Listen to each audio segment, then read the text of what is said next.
Until today, George Allen and the Los Angeles Rams had been on the run, running fast, running hard, and running away from their competition in the rest of the NFL. A swarthy Hollywood type by the name of Roman Gabriel had led the Rams through 14 straight regular season victories. But the key to their success rests with their defense, and a group known affectionately as the fearsome foursome.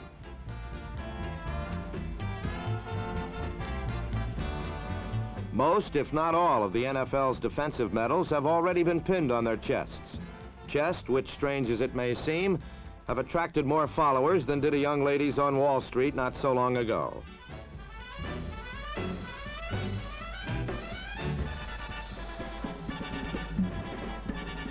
But the Baltimore Colts were doing some running of their own, and they were running for their football lives. Having suffered their first defeat of the season last week, the Colts had to beat the undefeated Rams today to stay in contention, and they would have to do it with the same tools that had put the Rams on top. I'm Jack Whitaker, and this is the NFL Game of the Week.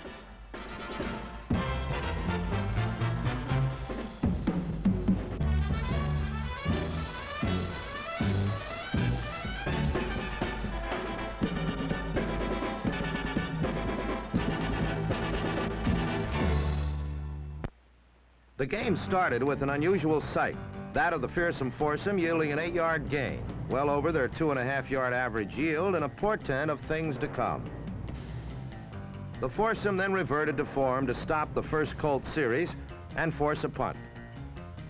Besides leading the league in 12 defensive categories, the Rams are also the best at blocking punts. And this one by Jack Pardee set up the first break of the game. Tony Guillory was the man who recovered.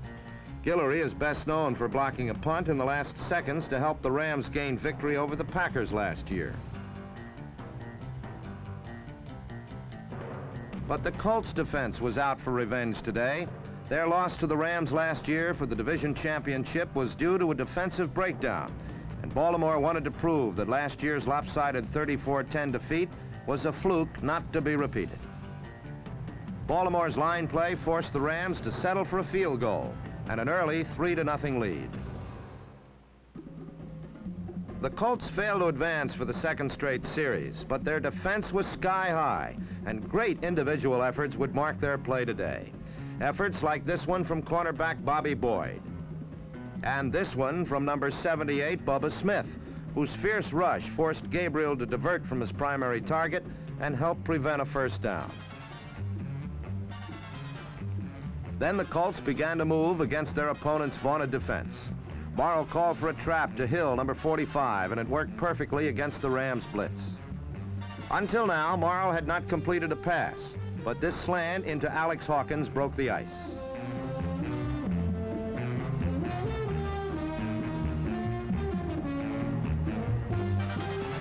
However, on a third down possession pass, Morrow was slightly off target, preventing Jimmy Orr from staying in bounds, and the Rams had their third chance of the quarter. Their third try would prove no more fruitful than the first two. Linebacker Mike Curtis turned in a sweep for a 7-yard loss. Curtis's brilliant defensive play deserves another look from his own vantage point. Watch number 32, one of today's defensive heroes, as he fought off 2 blocks and then roped halfback Dick Bass to the ground.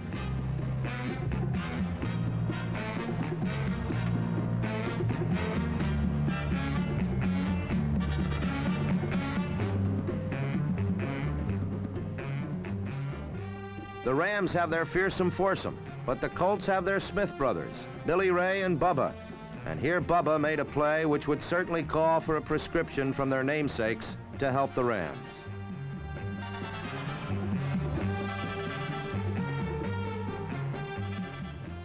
But the only kind of prescription good for the Rams today may have been bed rest. Their line was weak, Gabriel was off, and once again the Colts took over. Coach Don Shula believes in the big play theory of offensive football. Morrill and Tom Matty must have listened well, because they have provided him with such moments all season long.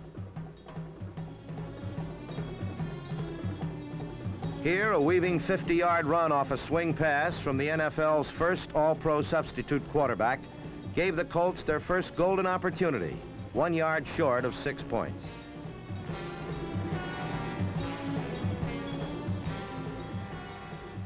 From the 1, Jerry Hill took a dive, but appeared to be stopped.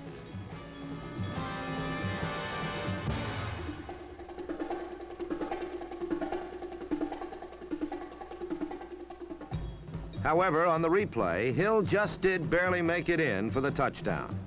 Colts 6, Rams 3, as a deacon named Jones blocked the conversion. Shula's quick strike theory was nowhere more evident than in today's game, as the Colts scored 3 times within 5 minutes. But it was their defense which provided them with the quick strikes. The first came on this fumble by Willie Ellison that bounced into the hands of several Colts defenders.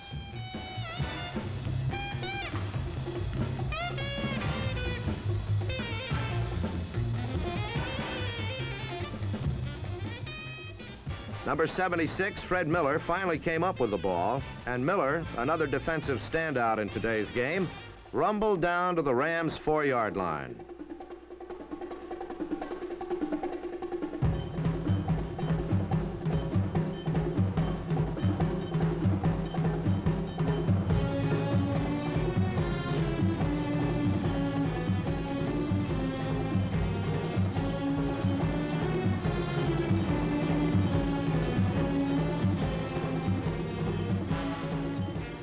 Tom Matty tried the Rams' right side, but met head-on with number 32 linebacker Jack Pardee, whose heroics are usually unnoticed in the acclaim given to his front line.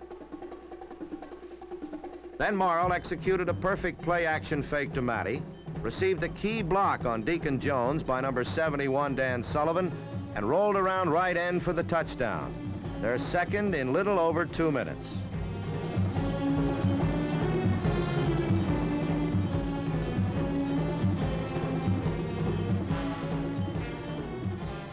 Baltimore now led 13-3 and had scored more points in 1 quarter than the Rams usually allow in an entire game.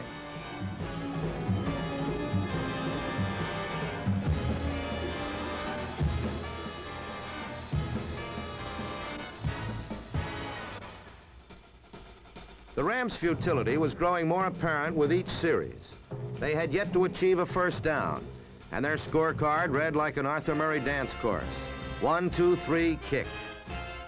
An isolated view of quarterback Gabriel on this incompleted pass was symbolic of the Rams' backward momentum.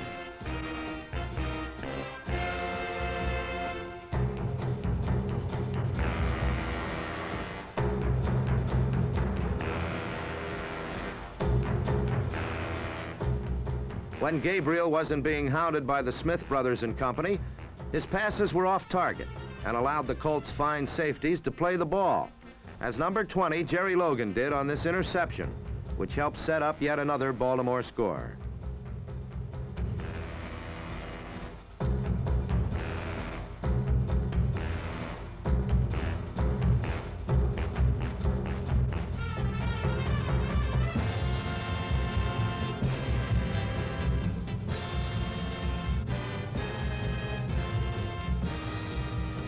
On a replay of the theft, we see that the ball actually tipped off a Ram receiver, number 87, Billy Truax, who then made the tackle on Logan.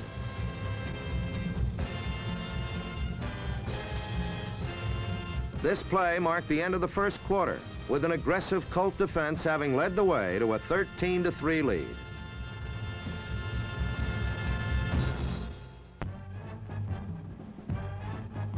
After the interception, Morrill led his team to a lightning-quick touchdown in the style of his predecessor. An end around by John Mackey fooled the over-pursuing Ram defense. Then the Georgia Peach, Jimmy Orr, slipped by his man on a post pattern as he had done in nearly every game. And Morrow, who leads the league in yards passing, fired a perfect throw into Orr's hand for the touchdown, Earl's 14th of the season. Colts 20, Rams 3. The Colts had never been known as a pushover defensively, but today they were playing as if the NFL championship was at stake, which indeed it may well be, since the Colts and Rams seem to be the class of the Western Conference. In fact, in the first half, the Baltimore defense, led by linebackers Curtis and Porter, and the entire front four, held Los Angeles to an amazing 3 first downs, 27 yards rushing, and an incredible 0 net yards passing, due to the 4 times Gabriel was thrown attempting to pass. The game had now been renamed Assault on a Roman, a title for the Rams to take back to Hollywood with them.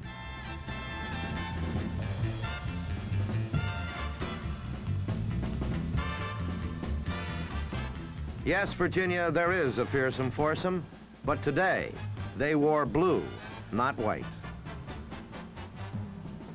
The Rams were down, but not yet out. Tackle Sam Ball had handled Jones all day, but failed to here, and Deacon wrapped up Morrow for a 6-yard loss. A series of turnovers followed. First, Pardee, number 32, pressured Morrow with a blitz up the middle. He threw wildly, and his only mistake of the game resulted in an interception by Clarence Clancy Williams, number 24.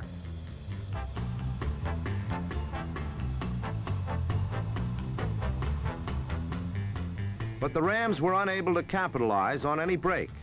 They failed to score a touchdown after the blocked punt early in the game, and here a high-low tackle by Miller and Smith caused Gabriel to lose the ball, and the opportunistic Colts recovered on the Rams' 46.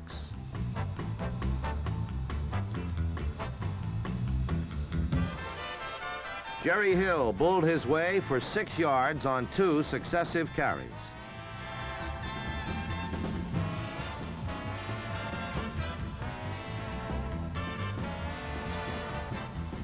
Then on 3rd and 4, Morrow faked a short pass and went for the bomb to tight end John Mackey. The pass was underthrown, but interference was called, and the Rams had made another seemingly costly mistake.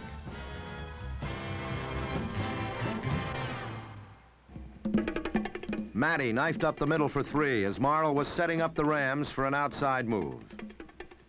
The move was to be a quick out by Jimmy Orr. He had Irv Cross beat, but Morrow's throw was wide. Matty then took a swing pass and looked like he would score, but a jarring jolt by Ron Smith caused a fumble, and Baltimore was stopped 3 yards short.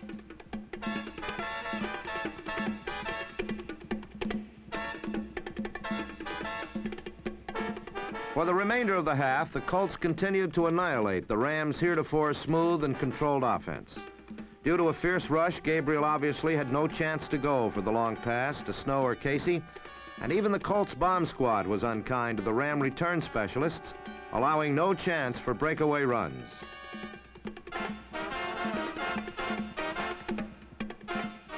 Ironically, the Rams began to move the ball well, only when 25 seconds remained in the half. Gabriel to Truax, to Bass, netted 14 yards.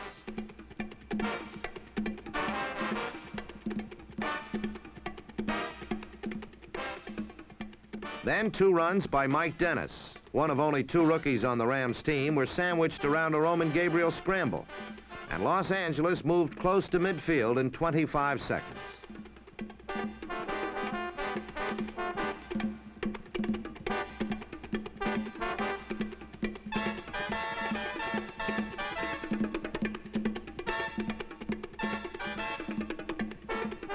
The problem was that 25 seconds had now elapsed.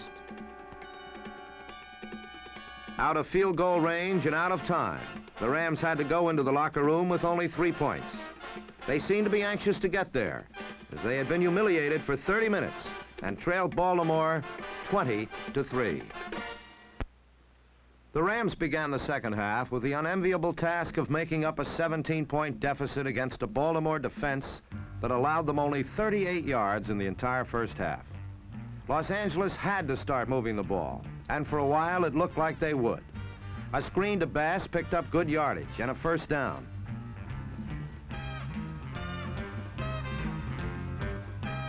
Then a quick sideline to tight end Truax was good for another. Ram coach George Allen claims Truax has the best hands of any receiver in the league, and once he has the ball, he can use his 6'5" height and 235 pounds to ward off potential tacklers. In his 5th year, Truax has emerged as the Rams' leading receiver. The Baltimore defense quickly reasserted itself, however, when linebacker Ron Porter forced Bass to fumble on another screen. And though he recovered it himself, the Ram drive stalled.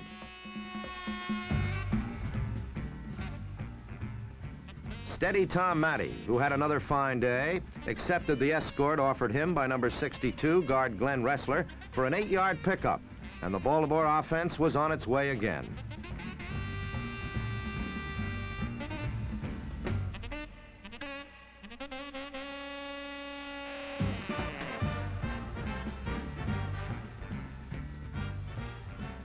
Quarterback Morrill hit a jumping Willie Richardson near the line for a first down.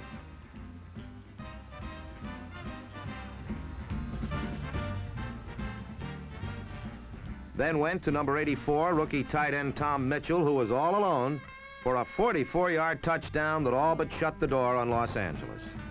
On the play, the Colts employed a Don Shula innovation, that of using 2 tight ends in the lineup at the same time, and the confused Los Angeles secondary couldn't cope with them both. Mitchell is one of only a handful of former AFL players in the NFL. The Colts now enjoyed a commanding 27-3 lead.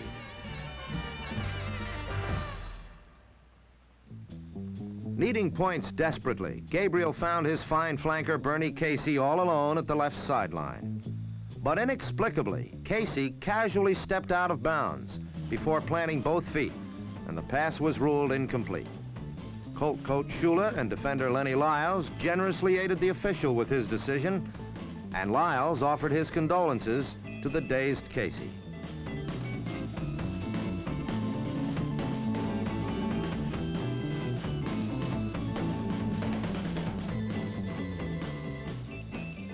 Gabriel remained unaffected, however, and came back with a strike over the middle to Bass for the important first down.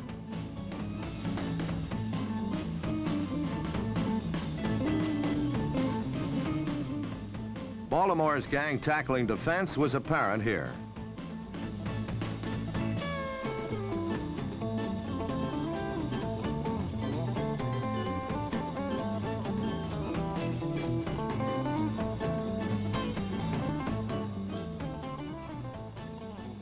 Bass, who with 6 receptions was Gabriel's favorite target today, took this pass down the right sideline for good yardage, and when tackled, seemingly flipped the ball behind his back to Casey for an extra gain.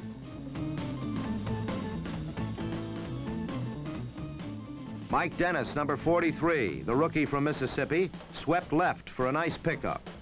Los Angeles managed only 70 yards rushing against the fired-up Baltimore defense all day.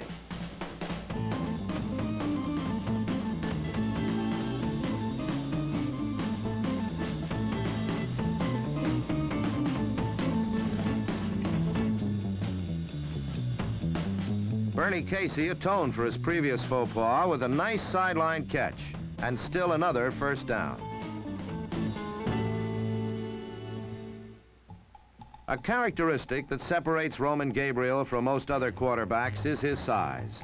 At 6'4", 220 pounds, he has the strength to withstand the jolt of an on-rushing behemoth like number 76, Fred Miller, and still get a pass off. Mike Dennis is the recipient of this shuffled pass, which turned an almost certain loss into an unexpected gain.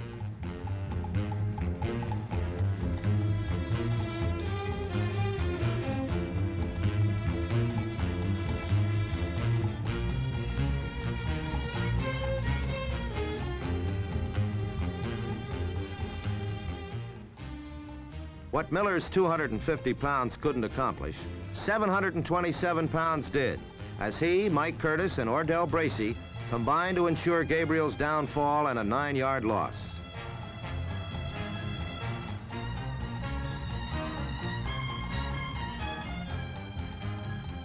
But on the 3rd and 17-yard situation, Gabriel shook off a good defensive rush and dumped a pass to Dennis for 11, 6 yards short of the first down.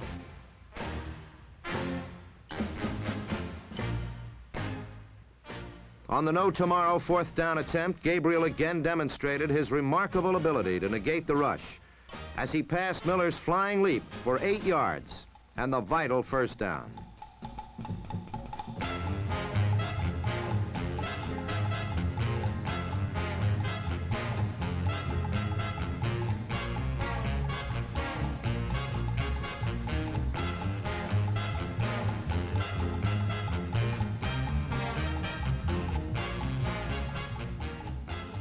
Jack Snow made his solitary catch of the afternoon and paid for it, but Los Angeles had their 5th first down off this drive and the ball on Baltimore's 2-yard line.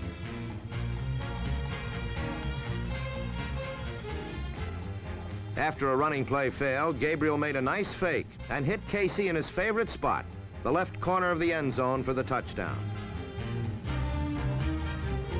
Another look at the scoring play shows the fake to the setback held up the defense long enough to allow Gabriel to get off the toss and Casey to get several steps on number 20, Jerry Logan, where he made a graceful one-hand snare of the ball and pulled it in for 6 points. It brought the score to 27-10 at the conclusion of the 3rd quarter.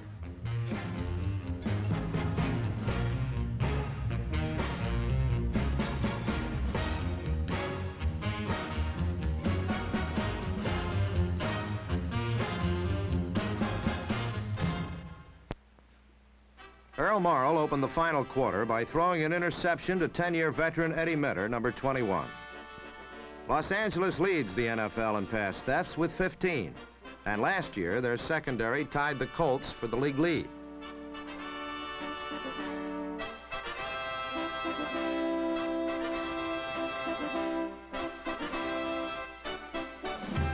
Tom Matty, the intended receiver, doesn't seem to appreciate their virtuosity.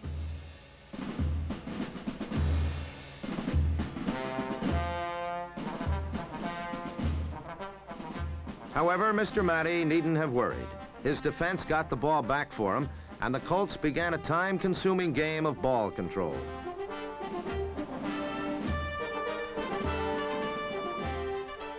A flip to huge tight end John Mackey, who as usual refused to fall, got a first down.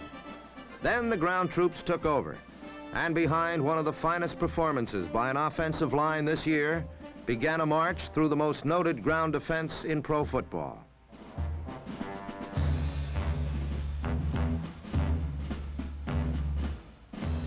The Colts gained 159 yards rushing this afternoon, 2.5 times more than the Rams usually allow their opponents. The experts expected news accounts of this game to contain names like Jones, Brown, Olsen, and Lundy. But in their place, readers of the sport pages would see the names of Sullivan, Vogel, Ressler, Curry, and Ball.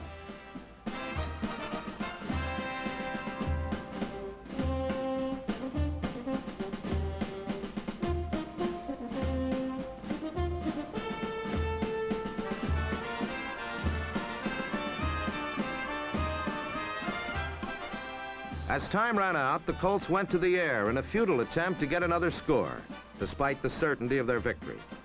There was a valid reason for this. The two teams play again in Los Angeles, and in case of a tie, the Rams must win by more than 17 points to take the division title.